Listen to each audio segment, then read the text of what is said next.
JD, and this is another video from Aux'Arc Climbing. Today we're going to talk about creating screw-on holds. In the last video we talked about why you should be using them on your home wall and all the benefits that can be had from using them versus the wear and tear on the wall from all the extra screws. You should definitely be using them in my opinion. Check that video out if you got any kind of questions or you haven't seen it yet. We'll kind of get into those details. We do some root setting with it as well. In this video we're going to talk about actually making them. There's a couple different ways to do them. We're going to talk about shaping them and casting them from scratch. If I can get over my speech impediment here. We're going to talk about converting them from existing molds. And we're going to talk about rescuing old broken holds and converting them into screw-ons. We're going to talk about some considerations doing that, some things to be aware of, and some ideas to have going forward. From a shaping perspective, I think you should be starting with screw-ons. I've said it for a long time now, start small and work your way up. The reason to start with your screw-ons is you can kind of see how I'm shaping them here in this video. They're small. You're not out that much foam. You're not out that many resources. I can create this little mold here with a couple dollars in foam and $30 in silicone, and then not much in polyurethane. You know, a couple dollars for the polyurethane, and I can have a full set of 6-8 screw-ons right here. So they're cheap to make, obviously because they're teeny tiny. I know when everybody starts shaping, they want to go right to the jugs, right to the slopers, right to the pinches. That's what I wanted to do, and it's kind of what I did, and I paid for it. When you're starting with screw-ons, there's a lot of benefits to be doing it. Number one is figuring out your style, right? So I've got these granites that I wish I had started with. And you can see in the video, making granite's pretty easy. You just break it. I got another video somewhere on making the granite texture. It's pretty easy. But when you're doing something like this sandstone texture here, you got to dial in on it, right? I like to kind of replicate the same patterns. Not identically, but, you know, that same kind of concept, so it all looks like it's from the same area, the same set, so on and so forth. And that's kind of a muscle memory thing. It's very much a right brain activity, which is why I love it so much, but the feel of the foam and how that forms and the shape of it, all that kind of stuff, it's very much hands-on, and getting it dialed initially is building that muscle memory, so that when you go into the next hold and you get the shape overall that you want, and you start adding the texture and bringing it into that family of shapes and that kind of rock that you're trying to replicate, be it sandstone, limestone, or, you know, geometric shapes, you've got that muscle memory built up at that point. A great place to build up that muscle memory, rather than on the big block of foam or a pinch or something like that, is to start with these small screw-ons. Dial it in there, get what you like out of it, figure out what you want to accomplish with that texture and what you really appreciate about the intricacies of the water runoff or whatever you're doing there. Get it figured out on the small stuff. Cast it for cheap. If you don't like it, you're not out that many resources. You can probably always use some more feet on the wall anyways. And then go from there. You have a bunch of little examples now when you move into your bigger holds, like your jugs at that point. You've got those sitting around that you can look at and get a feel for them again for moving into your next shapes. The other thing is that when you do it that way, you've always got that mold sitting nearby that you can dump that extra 15, 20, 30 milliliters of polyurethane in. You're not wasting it. It's not money going down the drain because you got a little bit extra compared to what you wanted to put in the first mold. Now you got this little one sitting off to the side that you can dump that leftover in. And now you've always got feet for that color, for that shape, for that set. Whatever you're doing, you're always going to have feet for it. I've got feet pretty much permanently mounted all the way around the wall at this point of all different colors just from extra screw-ons. My boxes are full of them. And it's just not polyurethane going to waste.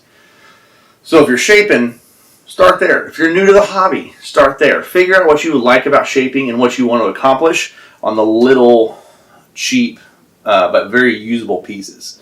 When you're shaping, there's a couple things to keep in mind as far as the process. You're not using a 3/8 bolt anymore. You're going to use screws. In this mold, this is one of the first screw-on molds I did. I just used silicone to create the holes in the actual hold, and all of that silicone ripped off in the first 3 or 4 casts. It's such a small piece of silicone, it can't hang in there very well. So what I've done in the future, I keep reaching down and pull my examples up here. What I've done in the future is I've put a 16-penny nail in the foam when I cast it in silicone, and then it leaves me this nice little hole right here, so that when I'm casting a polyurethane in the mold, I just drop that 16-penny nail back in, pull it out with vice grips at the end of the casting process, and that's already done. I don't have to drill all that out. On those shapes over here, like those chips that I was just showing you, I've got to drill all those out because the silicone tore off. So I think 16-penny nails are the way to go. Buy a box of those and just stick them in everywhere.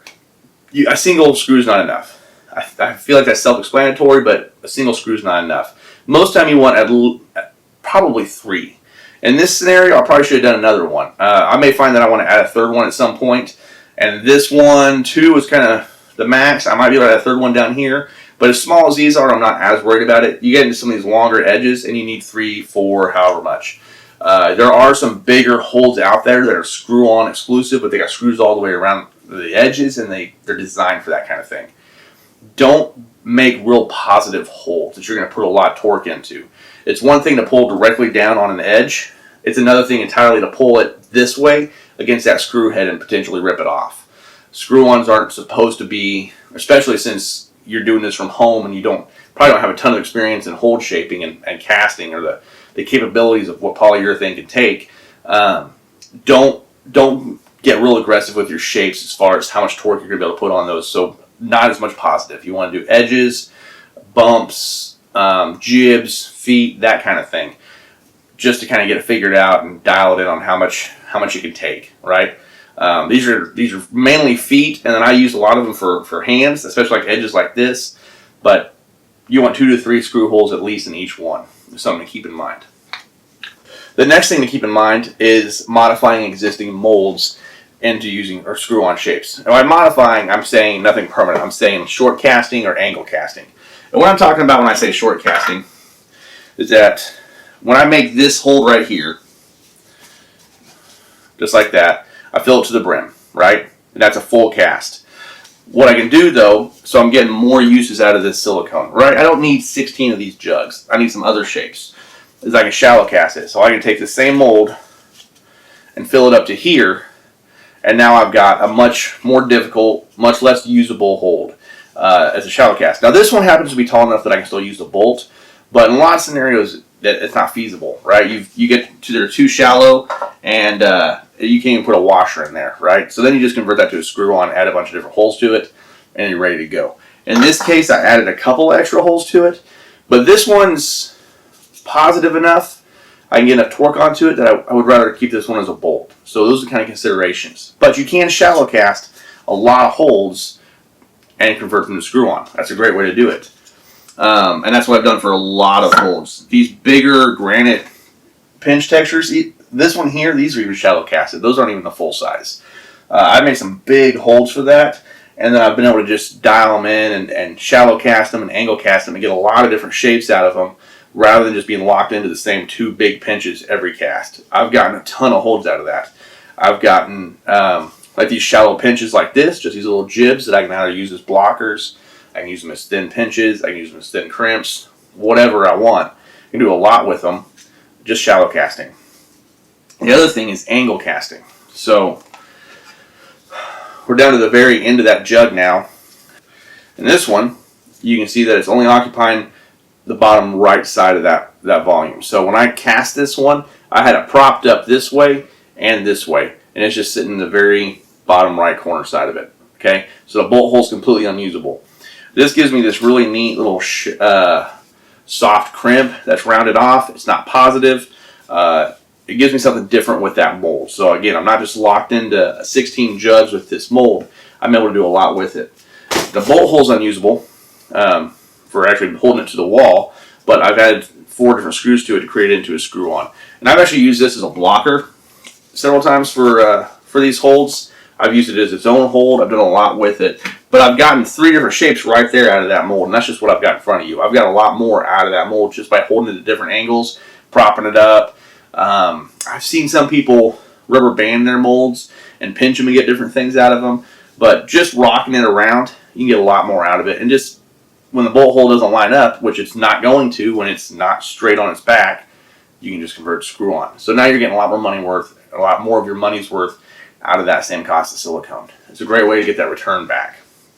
And that's how I've gotten a bunch of these. These here are both, this is the edge off of one of those granite pinches, angle cast. This is a very shallow jib. That's just awful. That came off of angle cast on one of those pinches. And I've just got an entire box of these things sitting here where I just shallow cast and angle cast a bunch of different stuff to see what I could get out of it. And some of it's some really neat stuff. Stuff that I'm not going to probably sell. stuff I don't really want to take it to a gym because it's got like this weird bolt hole in the middle of it. But for a home wall, it's awesome. And there's a lot of things I can do with it. Again, I can block everything from that existing set. I can use it for feet. I can use it for edges. Whatever I need to do with it, I can. And you just add screw holes to it. It's pretty simple. Just keep in mind how much torque you're going to be putting on them and how much area they cover and so on and so forth. Like this one's got 4 in there. The other thing you can do with it is salvage broken holes. So in this one, this wasn't a very good shape on my part. This is not a really old one, but it's back there a little bit. I didn't put nearly enough material underneath the bottom to support that jug pull. Again, it's just too positive for it. It's probably pushing the edge of being a screw-on as well. Because it can be so positive. I can put a lot of torque on it. So I don't know that I'm going to actually convert this one all the way. I'm just going to use it as an example here. But I ripped the bolt out of the bottom of it because it was a poorly designed hold. And if I was going to save it, I could add another screw hole up here on top, maybe another one on the bottom, and put it on with like 4 different screws and hope that would be enough. But if you've done that, if you've popped out the washer on the back side, you can add those screw-ons to try and save that hold. And that's another great use for screw-ons in general. It's just rescuing those old holes instead of having to throw out that polyurethane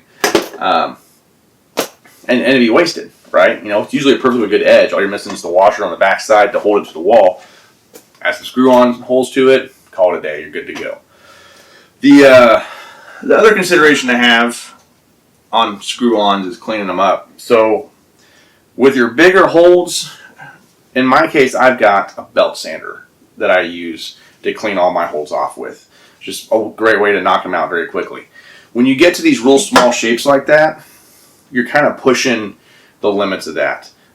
There's been a couple times where I've had the end of my finger down in that sand or that belt and have taken off part of a nail or gotten down to the quick or just almost brought blood to the surface. I've caught it in time. The natural solution would be to put gloves on, but you shouldn't really be putting gloves on around rotating equipment like that. Now, in the case of my belt sander, it's just a cheapo Harbor Freight one. It's probably going to bog down. It doesn't have the torque to pull through that. I've used some no-kidding belt sanders, though, that would. If my hand was in that glove and they caught that glove, it'd wrap that glove around the spindle and pull my hand in with it. It'd be a very bad deal. I've seen the repercussions of that kind of thing personally. It's not good. So know your equipment, know what the safety standards are. In the case of these little jibs, I'm just going to put sandpaper on the ground and sand it off on there instead of using power tools or power equipment. Okay, that's something to keep in mind when you're doing your process. Check your brain. Step back from the process and making sure you're keeping things safe. Make sure you're not grinding off pads that you've been working on forever. We're not all going to become 14A climbers after losing the end of our finger. That was just that one guy. All right. So keep that in mind when you're casting. Again, 2 to 3 holes. Keep it safe on the belt sander. And enjoy. Like I said, start small. Start with stuff that's not going to cost you a ton of money that you're going to be out if it doesn't work or you don't like the style. Use it to get your style dialed in, figure out what you like, and move on to the bigger stuff. And then you have that extra mold that you can pour off all that leftovers into. And then you have a ton of feet by the time you're done pouring your set without even trying. You just use those remainders in the bucket. All right, I think that about covers it. I think I've exhausted the screw-on hold topic. It's time to move on to some other stuff. I've got a catalyst hold review I want to cover in the near future. I've had these holds for a while and I really like how they turned out. I want to props to the guy that produced those. So we're going to go into that. The other thing I kind of have in the pipeline, I haven't decided if we're going to go with it yet or not, so I kind of want some user feedback on that. I wrote a guidebook last year. It's not a huge guidebook. It's kind of a small bluff, but it gets a lot of traffic, and there wasn't anything to support it really. So I wrote that guidebook last year, and when I started that process, there wasn't anything out there about how to make a climbing guidebook. There wasn't a whole lot out there about writing guidebooks in general. So I started that process from scratch and had to cut my teeth on every step of the way to figure out what software I wanted to do, publishers, all that good stuff. If that's information that's interesting to you, if that's something that you would like to know for your own purposes, I can put that video together, even though it's kind of outside of the DIY climbing hold area. But it's definitely, I guess, DIY and climbing related vaguely. So if that's something you're interested in, let me know. We can put that together. The book's done really well, so I think I get you pointed in the right direction at least. Check me out on Instagram at Aux'Arc Climbing, AUXARC, And then if you're on Facebook, check us out on DIY Climbing Holds. It's a good group. It's a good community. There's a lot of cool stuff going on. We've got some of the pros with us as well. There's a lot of information to be found on that group. So hopefully you enjoyed this video. If you didn't, you know, whatever. I'm not getting paid to do it. So just try to get the information out there. When I started this, there wasn't anything. There wasn't any support for making holds or what polyurethanes to use or things to be worried about when you start making your home walls and things like that. And I hope over the last couple of years I've produced some of that content so people aren't just flying blind now. And I enjoy doing it, and I want to keep doing it. So if there's topics that you want me to cover, let me know. And if I've got any idea about that topic, if it's something I've done or something I can figure out, then I'd like to do that. So let me know. So thanks for watching. Really appreciate it.